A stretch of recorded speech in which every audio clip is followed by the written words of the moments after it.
Hello guys, ಇತ್ತೀಚೆಗೆ ದಿನಗಳಲ್ಲಿ ವಾಹನಗಳನ್ನು ಕದ್ದುವಂತಹ ಒಂದು ಸುದ್ದಿ ತುಂಬಾ ಜಾಸ್ತಿ ಆಗ್ತಾ ಇದೆ.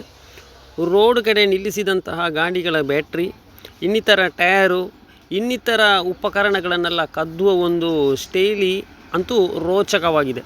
ಆದರೆ ಶಿವಮೊಗ್ಗ ಜಿಲ್ಲೆಯಲ್ಲಿ ಸಿಟಿಯಲ್ಲಿ ಒಬ್ಬ ಏನು ಮಾಡಿದಂತ ಹೇಳಿದರೆ, ಒಬ್ಬ ಕಳ್ಳ ಮಹೇಂದ್ರ ಬೊಲೆರೋ, ನಾನು ಅಲ್ಲಿ ನಂಬರ್ ಹಾಕಿದ್ದೇನೆ, ತಮ್ಮ ಅಂಗಡಿಯ ಎದುರುಗಡೆ ನಿಲ್ಲಿಸಿ ಅವ ಮನೆಗೆ ಹೋಗಿರ್ತಾನೆ.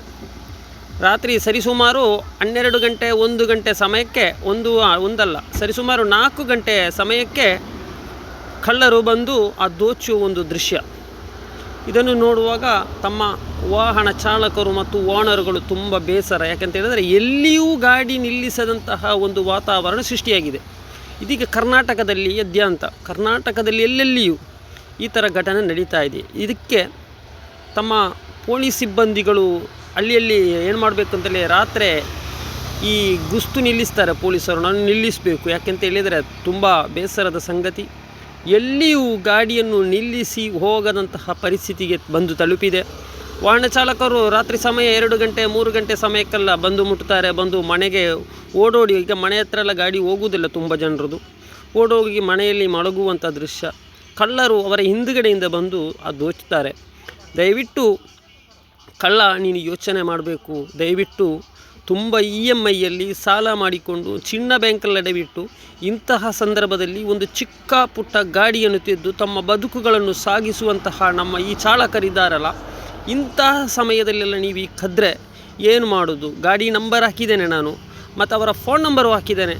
ದಯವಿಟ್ಟು ಎಲ್ಲಿಯಾದರೂ ಸಿಕ್ಕಿದರೆ ಅವರಿಗೊಂದು ಉಪಕಾರವಾಗಬೇಕು. ಯಾರೇ ಆದರೆ ಏನು, ಆ ಗಾಡಿಯನ್ನೊಂದು ಹುಡುಕಾಟ ನಡೆಸಿಕೊಡಬೇಕು. ನೀವು ಗಾಡಿಯನ್ನು ಸರಿಯಾಗಿ ನೋಡಿ, ಫೋನ್ ನಂಬರ್ ಇದೆ, ಪಾರ್ಟಿ ಫೋನ್ ನಂಬರ್ ಇದೆ.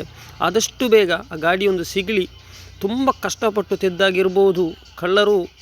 ಅವರಿಗೆ ಗಾಡಿ ಆದರೇನು ಏನಾದರೇನು ಎಲ್ಲವನ್ನು ದೋಚ್ತಾರೆ ಅವರು. ನಾನು ಇತ್ತೀಚೆಗೆ ದಿನಗಳಲ್ಲಿ ಈ ಉಪ್ಪಿನಂಗಡಿ ಭಾಗ ಮತ್ತು ಮಂಗಳೂರು ಭಾಗದಲ್ಲಿ ಹಲವಾರು ಟ್ಯಾಂಕರುಗಳ ಬ್ಯಾಟ್ರಿಗಳನ್ನು ದೋಚಿದ್ದಾರೆ ಕಳ್ಳರು. ನಿಮಗೆ ಈ 2,000 3,000 ಸಿಕ್ಕಿ ಏನು ಸುಖ? ಹೊಸದಾಗಿ ಒಂದು ಬ್ಯಾಟ್ರಿ ತೆಗಿಬೇಕಾದ್ರೆ 20,000 ರಿಂದ 25,000 ತನಕ ಬೇಕು. ನೀವು ಅದನ್ನು ತೆಗೆದುಕೊಂಡೋಗಿ ಸ್ಕ್ರ್ಯಾಪಿಗೆ ಹಾಕಿದರೆ ನಿಮಗೆ ಸಿಗುವ ದುಡ್ಡು 3,000, ಅದಕ್ಕಿಂತ ಹೆಚ್ಚು ಸಿಗಲಿಕ್ಕಿಲ್ಲ. ಯಾತಕ್ಕೋಸ್ಕರ ನೀವು ದಯವಿಟ್ಟು ಈ ಥರ ಕೆಲಸ ಮಾಡ್ತೀರಿ? ಈ ವಿಡಿಯೋವನ್ನು ಆದಷ್ಟು ಜನರಿಗೆ ಮುಂದಕ್ಕೆ ಶೇರ್ ಮಾಡಿಕೊಡಿ. ಎಷ್ಟಾಗುತ್ತೆ ಅಷ್ಟು ಶೇರ್ ಮಾಡಿಕೊಡಿ. ಆದಷ್ಟು ಬೇಗ ಆ ಗಾಡಿ ಸಿಗಲಿ ಮತ್ತು ಕಳ್ಳರು ಆದಷ್ಟು ಬೇಗ ಬಂಧನವಾಗುವಂತೆ ಹೇಳುತ್ತಾ ಮುಂದಿನ ಸಂಚಿಕೆಯಲ್ಲಿ ನಿಮ್ಮ ಜೊತೆ ನಾನು ಪಂಜಾಬ್ ವ್ಲಾಗ್.